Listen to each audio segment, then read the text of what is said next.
Hello viewers, welcome to Politicos. నిన్న ఏదైతే cabinet చర్చలో జరిగినటువంటి అంశాలపైన మాట్లాడుకుంటూ 42% రిజర్వేషన్ని అమలు చేస్తామని కూడా రాష్ట్ర ప్రభుత్వం హామీ ఇచ్చింది.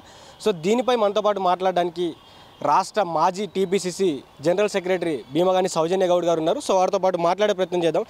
అక్క నమస్తే. నమస్తే. ఎట్లా అనిపిస్తూ ఉంది 42% రిజర్వేషన్ ప్రభుత్వం స్థానిక సంస్థల ఎలక్షన్లో కల్పిస్తూ ఉంది? ఒక బీసీ బిడ్డగా ఎట్లా అనిపిస్తూ ఉంది? నాకు చాలా సంతోషంగా ఉంది. ఎందుకంటే గత ప్రభుత్వాలు చేయలేని పని ఈరోజు కాంగ్రెస్ ప్రభుత్వం, అదేవిధంగా సీఎం రేవంత్ రెడ్డి గారు తను రెడ్డి అయినప్పటికీ కూడా బీసీల కోసం తను 42% రిజర్వేషన్ అనేది తేవడం మాకు చాలా సంతోషంగా ఉంది. బీసీలందరికీ కూడా న్యాయం జరుగుతుందని మేము భావిస్తూ ఉన్నాం కాంగ్రెస్ ప్రభుత్వంలో.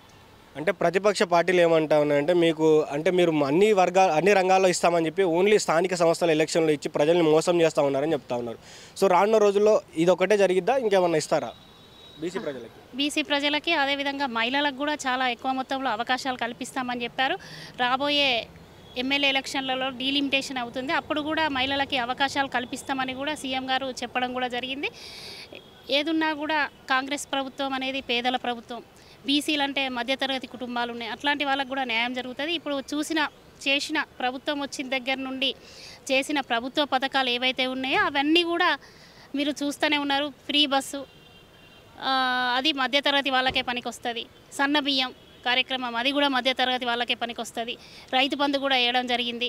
అదేవిధంగా రైతు రుణమాఫీ చేయడం జరిగింది. గ్యాసు 500కే గ్యాస్ మొద్దు, అలాంటివన్నీ కూడా కార్యక్రమాలు ఏవైతే మధ్యతరగతి వాళ్ళ కోసమే చేయడం జరుగుతూ ఉన్నది. కాబట్టి తప్పకుండా కూడా కాంగ్రెస్ ప్రభుత్వంలో పేదవాళ్లకు అదేవిధంగా బీసీలకు న్యాయం జరుగుతుందని నేను జరుగుతుందని భావిస్తాను.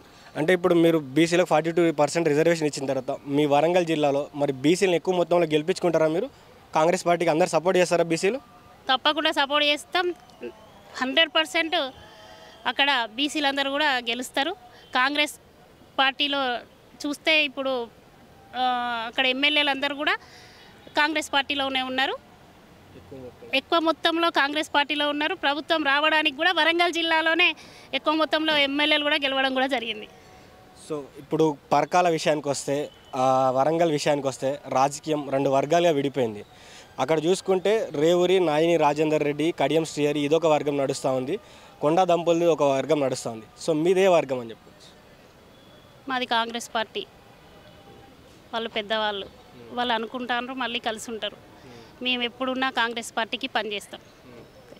నేను గత సర్పంచ్గా కాంగ్రెస్ పార్టీ చేసిన, వరంగల్ హన్మకొండ జిల్లాలో సింగిల్గా ఒక్కదాన్ని ఎంపీపీగా కూడా కాంగ్రెస్ పార్టీగా ప్రభుత్వం లేనప్పుడు కూడా పనిచేయడం జరిగింది. అదేవిధంగా ఇప్పుడు కూడా కాంగ్రెస్ పార్టీ మాకు ఏ వర్గం అనేది లేదు. అంటే చూసుకున్నట్లయితే గతంలో కాంగ్రెస్ పార్టీలోంచి సర్పంచ్గా అయినారు, అక్కడ ఎంపీటీసీ గెలిచి ఎంపీపీగా అయినారు. ప్రభుత్వం లేనప్పుడు ఒక్కతే ఎంపీటీసీ గెలిచి ఎంపీపీ అయ్యి అక్కడ నుంచి చాలా సేవా కార్యక్రమాలు అయితే చేశారు. మరి ఎందుకు మీకు మళ్ళీ టీపీసీసీ జనరల్ సెక్రటరీ ఇవ్వలేదు ప్రభుత్వం?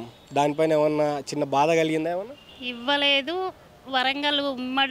వరంగల్ హన్మకొండ జిల్లాలో కాంగ్రెస్ పార్టీ నుండి ప్రతిపక్ష పాత్ర పోషించి ప్రజల తరపున గొంతు వినిపించి, అదేవిధంగా వాళ్ళు ఎన్ని ప్రలోభాలు పెట్టినా కూడా బీఆర్ఎస్ వాళ్ళు ఎన్ని ప్రలోభాలకు గురి చేసినా కూడా పోకుండా, కేసులు పెట్టినా కూడా తట్టుకొని ఈరోజు ఇప్పటి వరకు కూడా కాంగ్రెస్ పార్టీలోనే ఉండడం జరిగింది.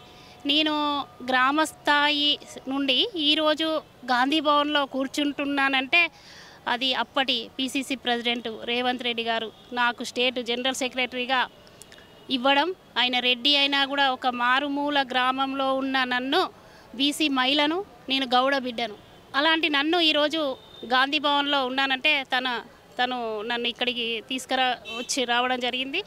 నాకు కూడా ఇప్పుడు మన కాంగ్రెస్ పార్టీ పెద్దలందరూ కూడా చెప్తా ఉన్నారు ఏమనంటే, అందరూ కూడా కాంగ్రెస్ పార్టీకి వచ్చిన వాళ్ళందరూ కూడా ఎవరికి కూడా డిమోషన్ ఇవ్వము, ప్రమోషనే ఇస్తామని చెప్తా ఉన్నారు.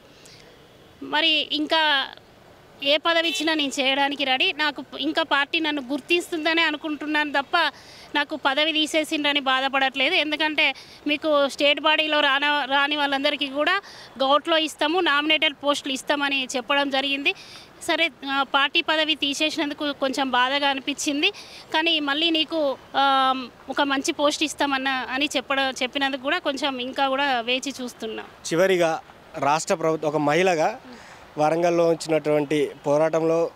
ఉన్నటువంటి పోరాటం నుంచి వచ్చి ఒక బీసీ బిడ్డగా ప్రభుత్వ పాలన ఎట్లా ఉంది? ప్రభుత్వం ఎక్కడైనా చిన్న చిన్న లోకోలు ఏమైనా ఉన్నాయా, లేకపోతే ప్రభుత్వం పాలన బాగానే నడుస్తుందా? చాలా బాగా నడుస్తుంది.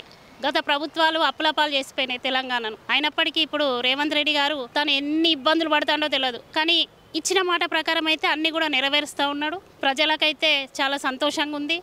చేసిన అది కూడా ఇప్పుడు రాబోయే స్థానిక సంస్థల ఎలక్షన్లో కూడా ప్రజలందరూ కాంగ్రెస్ పార్టీకే మద్దతు తెలుపుతారని కూడా కోరుకుంటున్నారు. Please subscribe to the channel and download the Politicos app from the links in the description.